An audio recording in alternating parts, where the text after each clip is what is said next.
Je me présente, Yannick Bourassa, président du Club des actuaires de Québec. On est 120 aujourd'hui dans la salle.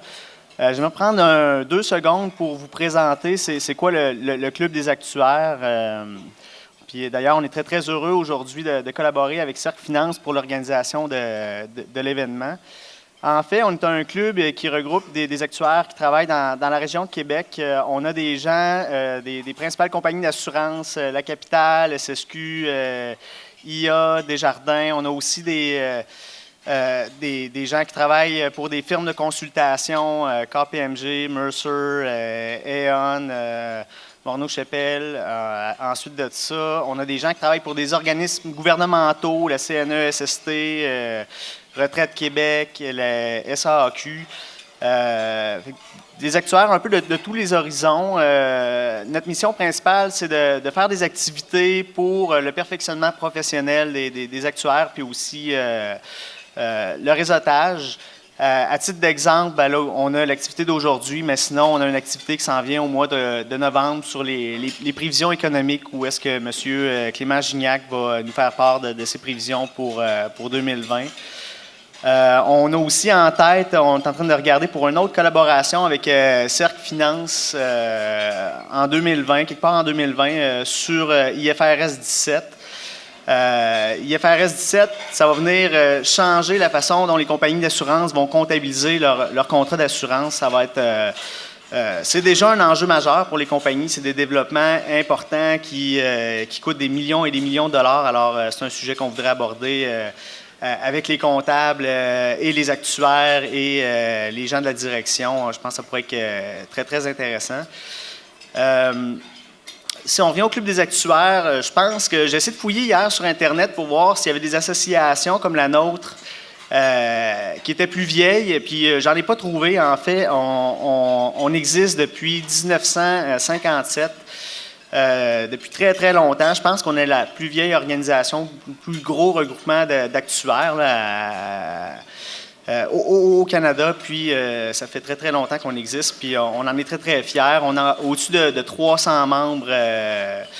Alors, on est extrêmement actifs.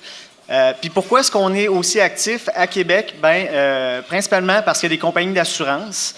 Ça fait qu'il y a beaucoup d'actuaires qui travaillent ici. Mais pourquoi est-ce qu'il y a beaucoup de compagnies d'assurance à Québec? Bien, c'est beaucoup à cause de l'Université Laval qui ont un programme exceptionnel d'actuariat.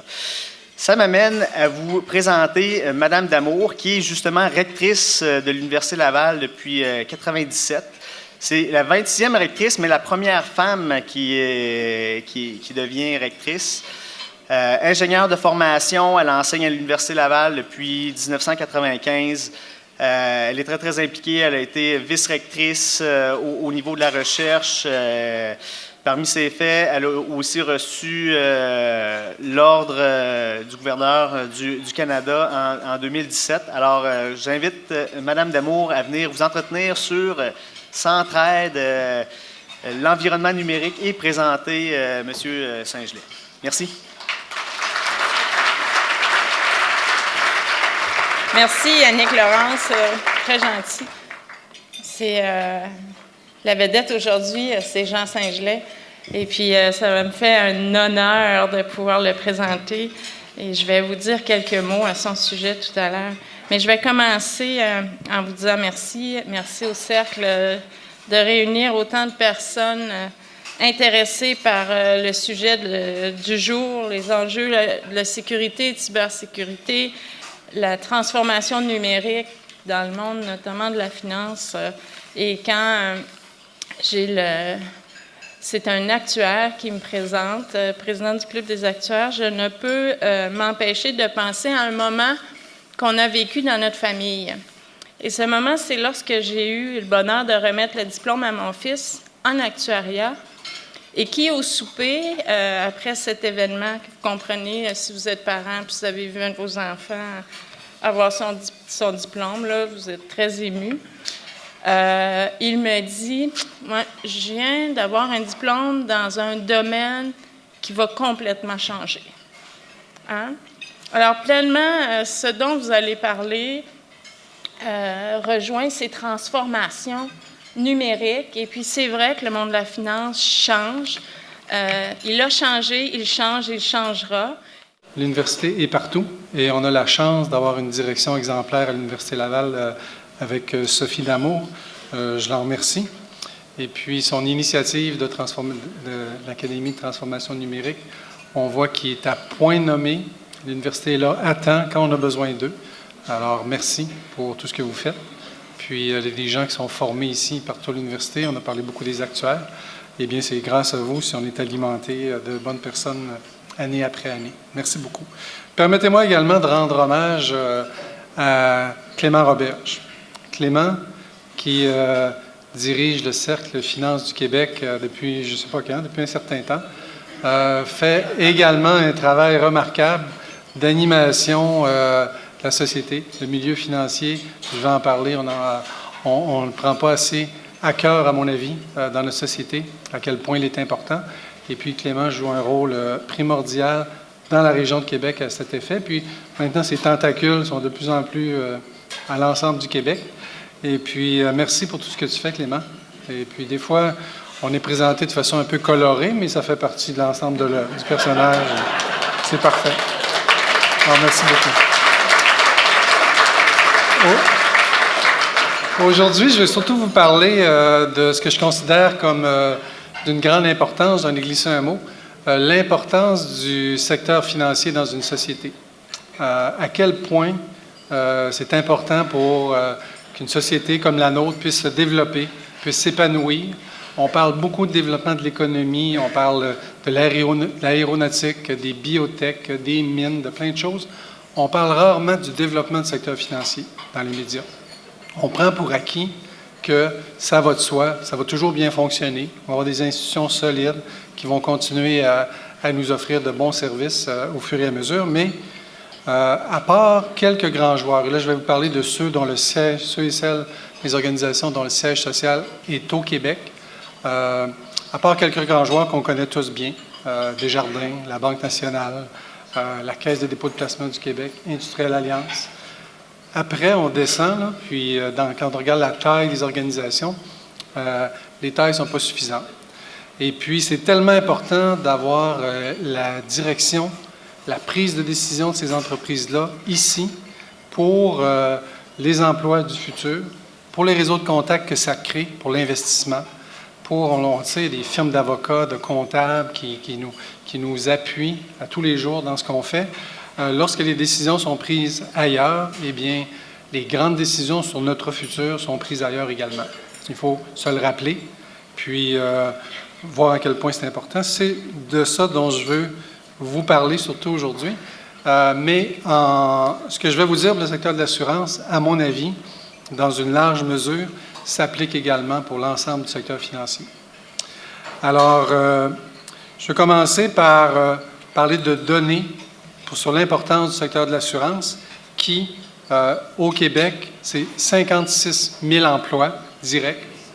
Alors, c'est beaucoup d'emplois et des emplois qui sont à un salaire moyen de 67 000 $, ce qui est 40 % plus élevé que le salaire moyen au Québec. Alors, quand le gouvernement, quand le premier ministre dit « Nous, on veut créer des emplois puis conserver nos emplois de 50 000 $ et plus, des emplois payants », eh bien, notre secteur d'activité, c'est ce qu'il a des emplois payants. Et si les sièges sociaux nous quittent, eh bien, dans nos emplois payants, la haute direction, ils sont payés plus cher que plus bas. Si on a des gens qui font plus du travail clérical, donc le salaire moyen dans le secteur de l'assurance va baisser, n'augmentera pas. Avec 1,3 % des emplois, on contribue, le secteur de l'assurance, à 2 % du PIB, versus, par exemple, l'Ontario, qui est à 3 % du PIB, ou des juridictions comme le Connecticut, qui sont jusqu'à 8 % du PIB. Ça veut dire, cette diapositive-là, le message que je veux simplement laisser là, c'est qu'on a l'impression que le secteur de l'assurance au Québec, c'est important. Oui, c'est important à Québec, dans la région de Québec, mais sur l'ensemble du Québec, notre place pourrait être plus grande que ça. On pourrait aller beaucoup plus loin. Puis, c'est ce que je pense, c'est qu'on peut grandir et on doit grandir. Et de ce côté-là, on devrait faire un pas en avant. Si on regarde le Québec par rapport à l'Ontario, nous, notre contribution au PIB de l'assurance au Québec, c'est 20 %. C'est à peu près égal à la taille de la population ou à notre PIB. 23 % de population, 19 % du PIB.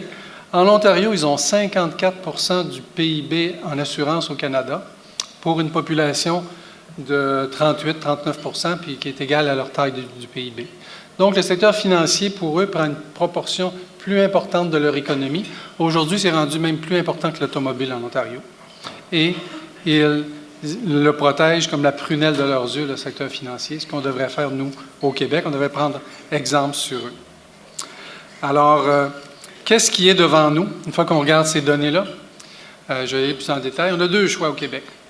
On a le choix de continuer comme on fait là, comme la capitale, Sophie D'Amour en a parlé, on existe depuis 1940, une belle organisation, mais qui doit grandir. Sinon, si on ne grandit pas, on va voir notre 20 % de notre taille dans l'économie canadienne baisser avec le temps, décliner. Ça va être un long déclin, alors que la solution, l'autre option, qui est probablement évidemment la plus intéressante, c'est s'unir, se rassembler pour accroître notre présence au Canada et à l'étranger. Devenir plus fort tout le monde ensemble. Ça va être beaucoup mon propos aujourd'hui. Quand on regarde quels sont nos enjeux, quelles sont les parts de marché, si vous regardez les assureurs québécois sur, je ne sais pas si c'est votre gauche, votre droite, ma gauche, je présume. Donc, les assureurs québécois ont grosso modo 50 % du marché du Québec en assurance. Donc, on est un petit peu plus élevé en assurance de personnes, un petit peu moins élevé en assurance de dommages, mais grosso modo, c'est 50 %. Notre part du marché du reste du Canada est extrêmement faible, 13 % et 7 %. Alors que si on regarde les assureurs canadiens, ils ont un petit peu moins que le total du marché québécois, mais nous, on n'est pas là dans le marché, dans le reste du Canada. On est au Québec, on est bien implanté au Québec. Il faut aller plus loin. Il faut grandir tout le monde ensemble. C'est le défi qu'on doit se donner. En fait, pour donner une comparaison avec le golf, on joue le par. On est des bons golfeurs qui jouent le par à peine, mais il faudrait aller beaucoup plus loin que ça. C'est le défi qu'on devrait se donner. Nous, on est gênés d'aller hors du Québec, alors que au contraire, les gens ici rentrent à pleine porte chez nous, puis nous offrent des services à tout le monde. Ça soulève, des questions sur notre capacité d'être concurrentiel. Comment on fait pour grandir? On peut grandir en faisant des acquisitions, en se regroupant, ou en faisant des partenariats sur les TI, sur la cybersécurité, sur autre chose. Trouver des façons de s'unir à cause de notre taille. Mais quand on regarde, est-ce qu'on est actif de ce côté-là? Une statistique, la part du Québec, des entreprises du Québec, dans le nombre de transactions canadiennes, fusion-acquisition, dans le secteur de l'assurance, est faible. Ça n'a pas changé. De 2000 à 2009, c'était 12 %. De 2010 à 2018, c'est 13 %. Donc, les entreprises qui sont actives dans ce marché-là sont hors Québec. Évidemment, on le sait, beaucoup en Ontario. Alors, il faut vraiment qu'on se penche sur ces questions-là. Puis il y a des raisons extrêmement importantes qui militent en faveur d'accroître notre taille si on veut survivre dans le secteur de l'assurance, avec toutes les perturbations dont on a parlé, dont la rectrice a parlé, dont tout le monde parle, dont Gaétan Morin est venu à cette tribune-ci discuter l'an dernier. Et M. Morin nous disait très justement qu'il faut s'assurer dans notre société que la transformation numérique ne laisse pas trop de gens de côté, qui ne seront pas capables de s'en tirer dans cette nouvelle réalité-là qu'on va vivre tout le monde ensemble. Eh bien, le secteur de l'assurance est frappé par les mêmes enjeux. Pour réussir, et c'est la raison pour laquelle la taille doit être élevée, on a besoin de trois choses essentiellement. Des investissements massifs sont requis en technologie pour tirer pleinement tout ce qu'on peut aller chercher de nos investissements en technologie. Il faut évidemment réduire la pression sur nos coûts. Il y a des coûts fixes importants pour opérer en assurance. Alors, plus on est grand, plus les coûts fixes peuvent être amortis.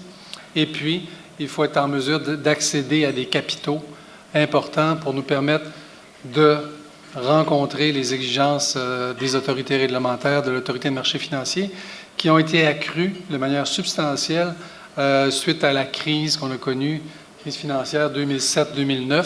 Le G20 s'est mis ensemble, tout le monde a dit on met des réformes qui prennent beaucoup de temps à prendre leur envol, mais aujourd'hui, elles ont de plus en plus d'emprise sur les capitaux réglementaires qui nous sont demandés.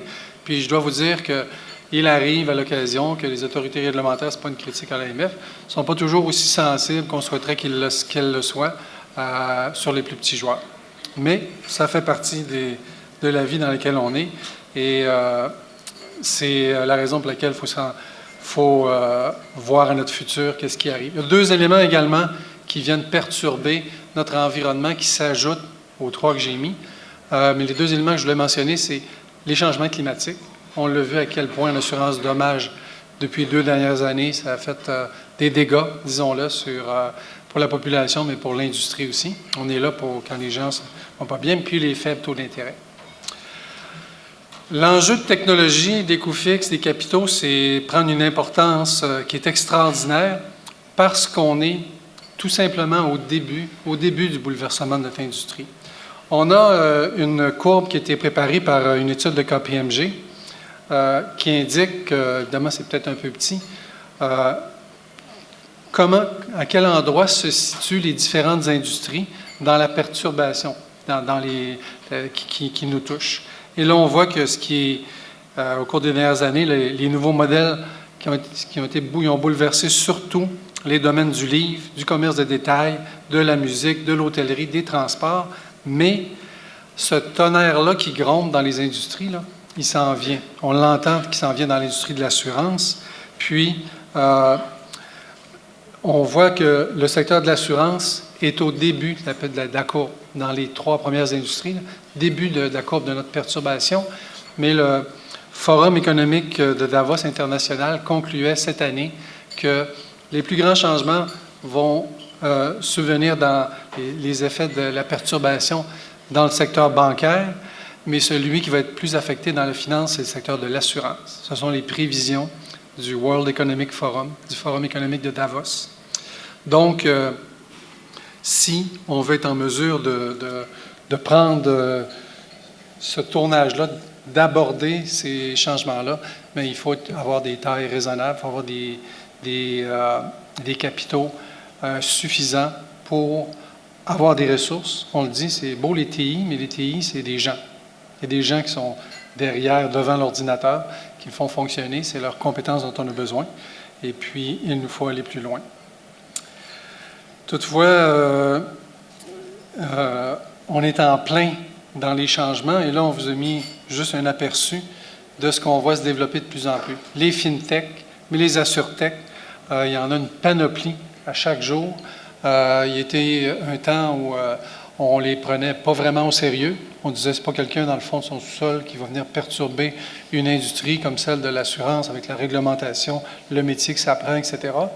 Après ça, on a paniqué en disant ça va être le Uber de l'assurance ou Amazon va se mettre à vendre l'assurance, Facebook ou je ne sais pas qui. Puis maintenant, je pense que tout le monde comprend qu'on doit travailler main dans la main. Les entreprises établies qui ont des systèmes technologiques patrimoniaux qui doivent évoluer ont besoin des nouveautés.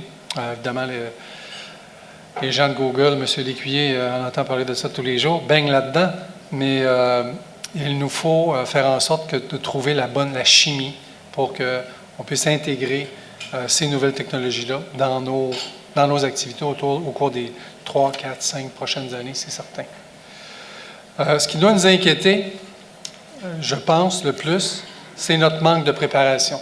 Notre manque de préparation face à ce tsunami, on l'a appelé tsunami numérique l'an dernier, sous l'initiative de l'Université Laval. Eh bien, on constate, on a fait sortir une statistique, une analyse de KPMG également, que si on prend la part des dépenses totales des sociétés d'assurance en technologie de l'information par rapport au total des dépenses du secteur de la finance et de l'assurance, ça totalise au Canada 7 % de leurs dépenses sont en ces matières-là, alors qu'au Québec, on est à 2 %. Ce qui veut dire que le rattrapage qu'on aura à faire va être d'autant plus douloureux qu'on aura pris du retard. Alors, il nous faut croître et la taille est importante. Donc, pour croître, pourquoi c'est important? Un autre élément que je voulais souligner, ce sont les frais. J'ai parlé tout à l'heure des frais fixes. Eh bien, on constate que, selon la taille des organisations, si on prend nos frais de gestion moyens en pourcentage des primes souscrites au Canada, si vous avez 10 milliards et plus de primes, ben, vous avez des frais de gestion moyens de 5 %. Et ça va à 15 % si vous avez moins d'1 milliard de primes.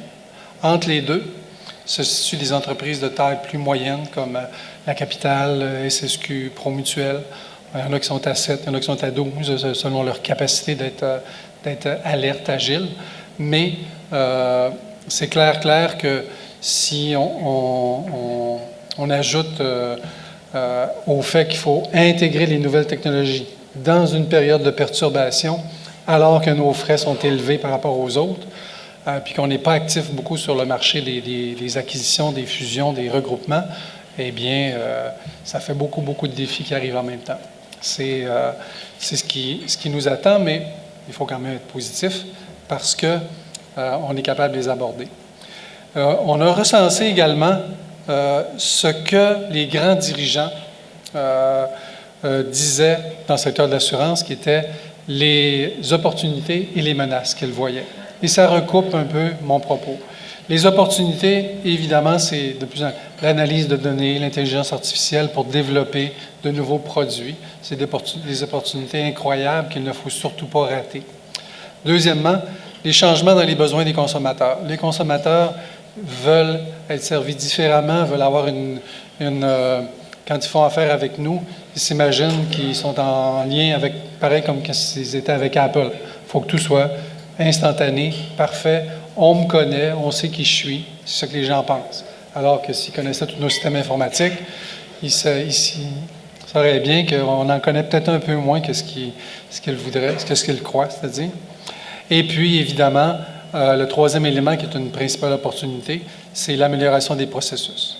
Donc, se servir des données pour offrir de nouveaux produits, bien connaître ce que les consommateurs veulent et réduire nos coûts, ce sont les opportunités pour le futur. Les menaces, fardeau réglementaire, bien, ça, c'est comme un passage obligé. Quand on ne le met pas, bien, parce que peut-être qu'on est un peu masochiste quand on ne le met pas, mais fardeau réglementaire, c'est une menace. Les faibles taux d'intérêt, c'est clair, et les risques sur les marchés financiers. Et puis, finalement, cybersécurité, qui va peut-être monter dans les inquiétudes avec tout ce qu'on vit présentement. Donc, ces trois principales menaces-là peuvent être contrées comment? Par l'investissement en technologie, puis des gains d'efficacité. Nous sommes exactement devant les mêmes menaces, les mêmes opportunités que nos vis-à-vis du reste du Canada, mais sans les moyens aussi grands, aussi forts pour faire face aux menaces. Donc, les assureurs québécois, puis permettez-moi de dire un mot sur les mutuelles, coopératives, les mutuelles, sont placés devant la nécessité de croître, d'augmenter leur taille dans le futur. Il n'y a pas de doute là-dessus. Puis en le faisant, il y a une grande partie des menaces qu'on va pouvoir mieux aborder. Alors, je voudrais parler justement un peu de mutuelles, d'assurance, puis de coopération, et puis d'essayer d'illustrer simplement mon propos, parce que souvent les gens disent « c'est quoi une mutuelle? C'est quoi par rapport à une coopérative? » Des fois, les termes, on ne les comprend pas trop, etc. Essentiellement, c'est une forme d'organisation qui est bien développée au Québec, qui pourrait l'être encore plus. On a évidemment Desjardins, qui est le géant de la coopération, AgroPure, la coopérative fédérée, les mutuelles d'assurance qu'on connaît. Et puis, nos entreprises sont détenues par nos clients, nos membres, les mutualistes qui sont assurés à la Capitale ou ailleurs, sont vraiment les propriétaires de notre entreprise. Donc, c'est différent d'une société publique cotée en bourse qui appartient à ses actionnaires. Puis, société publique cotée en bourse, ils ont le conseil d'administration, son rôle. je vais exagérer, vous allez me dire, je vais exagérer pour illustrer mon propos, c'est de donner un rendement à ses actionnaires. Point à la ligne, si on veut s'arrêter là. Il y a toujours des nuances à mettre, mais dit de manière exagérée, ça peut nous conduire dans le capitalisme sauvage, les dérives du capitalisme, où on se préoccupe que du profit, et puis ça peut faire des dégâts sur les sociétés, les emplois, etc. On s'en préoccupe peu. Ça, c'est un extrême. D'autres extrêmes, on peut parler d'économie sociale, où, pour certains membres à l'extrême, c'est un péché de faire $1 de profit. Donc, entre les deux, il y a d'autres types d'entreprises. Il y a la coopération, les mutuelles, qui, elles, généralement, pensent à 3 choses. Premièrement, leurs clients, leurs membres. Deuxièmement, leurs employés, les traiter le mieux possible, les garder le plus longtemps. Et puis, la société dans laquelle ils vivent, s'impliquer de toutes les manières possibles. Les mutuelles, les coopératives ont l'avantage du temps. On n'a pas le trimestre, une pression du trimestre pour rencontrer nos objectifs. Par contre, cet avantage-là, il ne faut pas qu'il devienne un désavantage parce qu'on s'assoit sur nos lauriers, parce qu'on a plus de temps, parce qu'on ne fait pas les bons gestes. Il faut s'assurer que, sur le plan financier, la situation soit saine à long terme, qu'on soit toujours pertinent, puis qu'on puisse faire face aux défis dont j'ai tenté d'illustrer précédemment ceux auxquels on fait face, nous autres. Ce que je veux dire, c'est qu'on se dit, le mutualisme, c'est au Québec, ça n'existe pas beaucoup ailleurs, ce qu'on pense souvent au Canada. On devrait peut-être tous se démutualiser. Quand on regarde les chiffres, on voit que la situation dans le monde est très différente de ce qu'on croyait. On a tout en bas le Canada, où 18,2 % du secteur de l'assurance est constitué de mutuelles. Alors que les Américains, les États-Unis, c'est presque 38 %.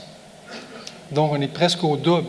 Les Américains sont souvent vus comme le paradis du capitalisme. Il n'est pas plus capitaliste que ça. Ils ont le double de mutuelles par rapport à nous, puis des grandes entreprises qui sont mutualistes. Et en Europe, mais c'est encore plus élevé, plus de la moitié. Alban Lamour les a bien connus, il les a fréquentés lorsqu'il était au Mouvement des Jardins. Alors, ce que je veux dire ici, c'est que la forme d'entreprise mutuelle ou coopérative n'est pas quelque chose qu'on doit mettre en contradiction ou en opposition avec le développement des technologies de l'information, d'être les meilleurs, les plus efficaces possibles, puis d'être là à long terme, être profitable. Bien au contraire, on le voit partout à travers le monde. Alors, ce qui est en cause, ce n'est pas notre modèle, c'est ce qu'on décide d'en faire. Donc, on doit avoir autant d'ambition que les autres. L'ambition, écoutez, ce n'est pas une structure, c'est une culture. C'est à nous de se la donner puis d'y croire. Et puis, ce qu'il faut faire pour le futur, à mon avis, c'est que tout le monde, je vais interpeller, si on peut dire, les acteurs québécois du monde, du secteur financier dans son ensemble, les mutualistes eux-mêmes, leurs dirigeants, les coopératives, leurs dirigeants, puis évidemment les autorités financières, les autorités réglementaires et législatives, le gouvernement, l'AMF, tout le monde. Être conscient du monde dans lequel on vit, puis qu'on ne peut pas rester figé là, s'imaginer que tout va continuer comme un long fleuve tranquille. Alors, on a un grand savoir-faire au Québec, on a un bassin de compétences extraordinaire, on donne des services irréprochables, incroyables à nos clients. On travaille dans la transparence, en toute intégrité. On a bâti ça avec fierté à travers les années. Le défi maintenant, c'est de conserver ça. Ces bases sont solides, mais ne sont pas solides sur le long terme si les effets des éléments dont j'ai fait mention se font sentir de manière aussi profonde qu'on peut le dire. Puis ils sont en train de se fissurer tranquillement, ces bases-là qu'on a construites. Alors, il faut se rendre compte qu'il y a des phénomènes extérieurs qu'on n'a pas nécessairement choisis, mais qui nous placent aujourd'hui devant des choix décisifs. C'est à nous de saisir les défis. On dit souvent ce terme-là, c'est galvauder. On est à une croisée des chemins, mais je pense qu'on y arrive de plus en plus rapidement. Puis, à nous de prendre le virage qui s'impose. Merci à tous.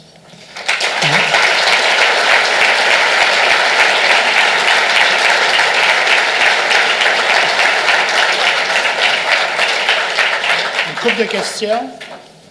Sûrement. Non. Tu as répondu à toutes les questions. D'accord. Une couple de questions, oui.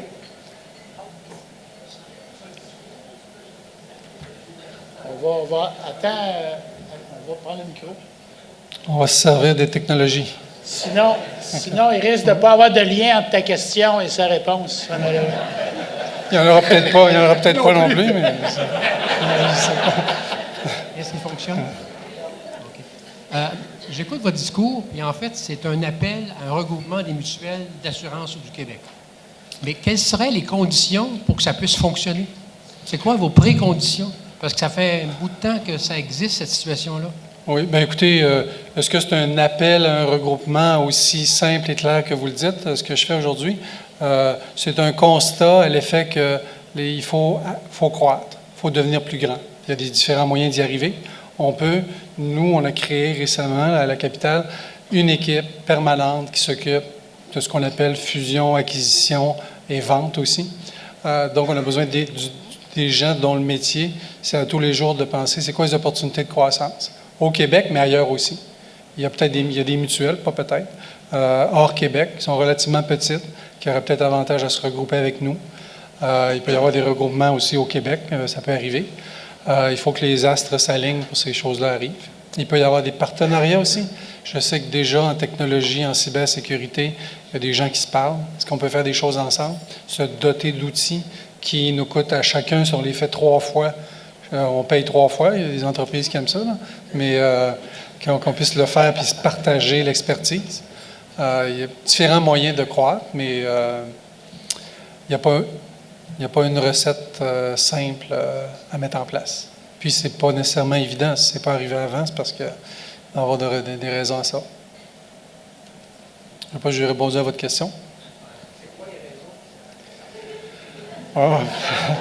Les raisons qui font que ça n'a pas fonctionné, bien, je pense qu'il y en a de plusieurs natures. Ils ne sont pas tous au même niveau de développement, les mutuelles. Il faut que les dirigeants s'entendent, il faut qu'on ait les mêmes visions du futur.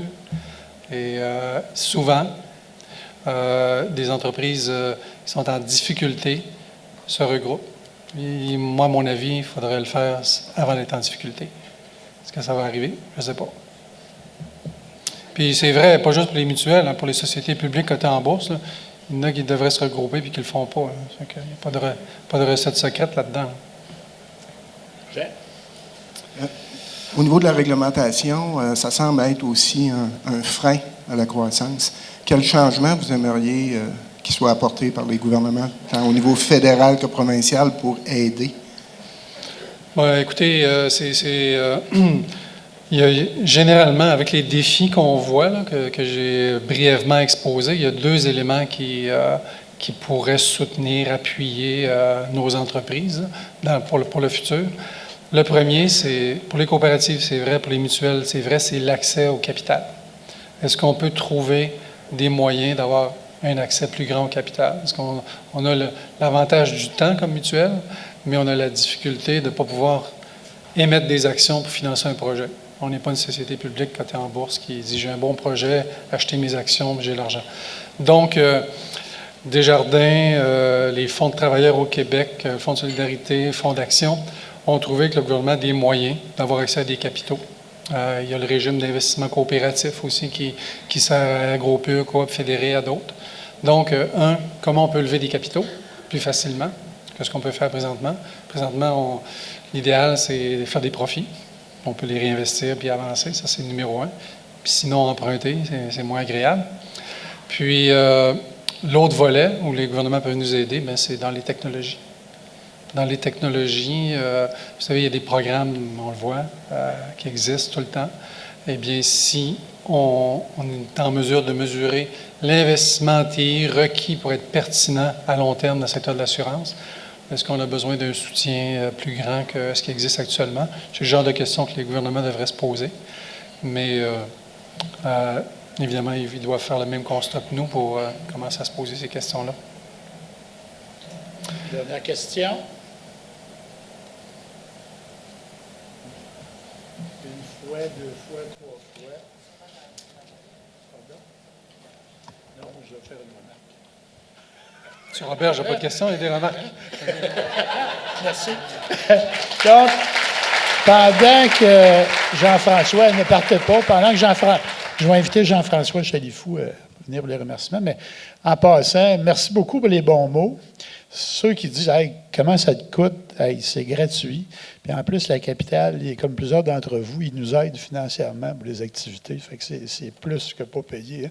Hein? Merci, merci beaucoup, Clément.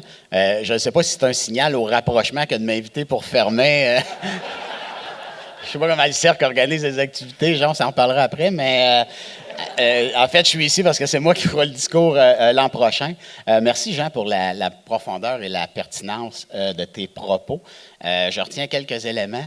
Je dirais, d'abord, j'aurais dû t'enregistrer, là, mais de voir dans la colonne menace que le fardeau réglementaire était bien présent, ça témoigne de ta grande adaptabilité à toi-même. Je l'apprécie sincèrement, mais je regrette vraiment de ne pas avoir enregistré ça, mais je mettrai la main sur la présentation, s'il vous plaît, Clément. Mais je pense que ce qui était le message principal aujourd'hui, puis qui est bien entendu et partagé, là, c'est l'appel à éviter le statu quo. C'est vrai, particulièrement au Québec. On est un petit peuple sur un grand continent. Il y a des défis importants. Puis c'est pas parce que les choses ont fonctionné, Yannick, d'une certaine manière, depuis 1957 ou depuis 75 ans chez SSQ Assurance, que ça va continuer à fonctionner jusqu'en 2057 ou pendant les 75 prochaines années. Fait que j'entends ça comme un appel à repenser nos façons de faire, nos modèles d'affaires, puis à développer l'adaptabilité dans nos sociétés, dans nos fleurons québécois, particulièrement en assurance, particulièrement à Québec. Tu l'as mentionné, les pressions démographiques sont énormes. En même temps, il y a de nombreuses possibilités avec le développement technologique. Puis Sophie, j'aimerais, en terminant, rassurer ton fils. Je pense que plus que jamais, même dans un contexte d'automatisation, d'intelligence artificielle, de développement du numérique, on a besoin au Québec, puis c'est vrai pour les gens ici dans la salle, là, mais on a besoin de talents. De personnes dotées d'une intelligence émotionnelle, de personnes innovatrices, de gens talentueux, innovants et créatifs. C'est ça qu'on a besoin au Québec, de créativité. Puis c'est ces personnes-là, je salue l'initiative du Cercle Finance, du Club des actuaires, de l'Université Laval dans toute son œuvre, mais particulièrement ici, aujourd'hui, l'initiative de Finance Lab pour justement être à l'écoute des besoins des jeunes, de leur laisser de la place, de les intégrer dans nos sociétés. Ça sera ça, notre défi au cours des prochaines années au Québec et à Québec. Je le rappelle, on est dans un contexte de pénurie de main-d'œuvre, 2,5 de taux de chômage. C'est vrai ici au Québec, au Canada. Et présentement, j'imagine que c'est comme ça chez vous, Jean, mais chez SSQ, un des plus grands défis qu'on a, c'est pas le moyen financier de se développer. Les moyens financiers de se développer, on l'a. C'est l'accès au talent, même si on a des bonnes idées, d'avoir accès aux ressources humaines pour prendre ce virage-là numérique, cette transformation-là technologique. C'est un défi de chaque instant et j'espère qu'on saura le résoudre. Donc, merci beaucoup, bravo, au plaisir. Donc, merci bien. Pour faire un petit peu de chemin sur Finance Lab, Frédéric Guillot, actuaire, il y en a, qui a lancé ActuLab il y a quelques années où, justement, les étudiants, surtout de Laval, mais de l'UQAM et de d'autres places, participent à des concours. Donc, et étant donné que les actuaires évoluent et s'occupent de tout, d'ActuLab, on parle maintenant, Frédéric, de Finance Lab, qui est plus large que simplement l'actuariat. Donc, je vous avise tous, parce que la plupart de vos entreprises, au cours de toutes ces années-là, vous avez eu l'occasion de fournir des problèmes qui ont été travaillés et solutionnés et tout ça. Ça fait que je vous avise déjà que vous allez vous faire solliciter pour, si jamais vous avez des problèmes, ce n'est pas, c'est pas pareil, mais pour faire travailler des étudiants là-dessus, ça peut même vous aider dans le recrutement futur, vous les préparez, vous vous faites connaître et ainsi de suite. Donc, bravo. À 3h30, Frédéric et des étudiants vont nous présenter des cas. Fait que les gens qui restent, ça va vous donner l'occasion de vivre le modèle. On l'a vu, nous, il y a 3 et 4 ans, on avait eu 2 après-midi d'année. Et là, on veut que ça devienne de la permanence et non pas à l'occasion de cette façon-là. Donc, pour conclure, je vous dirais merci d'être venu ce midi. Vous allez avoir malheureusement à sortir assez rapidement. À 2h15, ceux qui ont réservé pour cet après-midi vont rentrer une nouvelle présentation. Si vous regrettez de ne pas vous être inscrit à cybersécurité et que vous avez avisé le bureau que vous auriez envie de faire d'autres choses, bien, il y a toujours moyen d'aller à l'accueil pour qu'on vous accueille avec plaisir cet après-midi. Rapidement, nos prochains événements, 16 octobre avec l'Association de la retraite des avantages sociaux, encore de la sécurité donnée. Ceux qui ne peuvent pas rester après-midi, vous reviendrez le 16. 28 octobre, M. Martin Coiteux, économiste en chef, Caisse de dépôt. Échange avec Clément Gignac. Ce n'est pas une question politique, là, c'est de l'économie. 2 politiciens. Et le 5 novembre, le fameux 7e colloque retraite et avantages sociaux, où j'ai appris que M. Damour ne sera pas en Floride. Fait qu'il va être avec nous le 5, 7 ans après le dépôt de son rapport. Donc, merci beaucoup et à la prochaine. Les autres, vous revenez vers 2h15. Merci.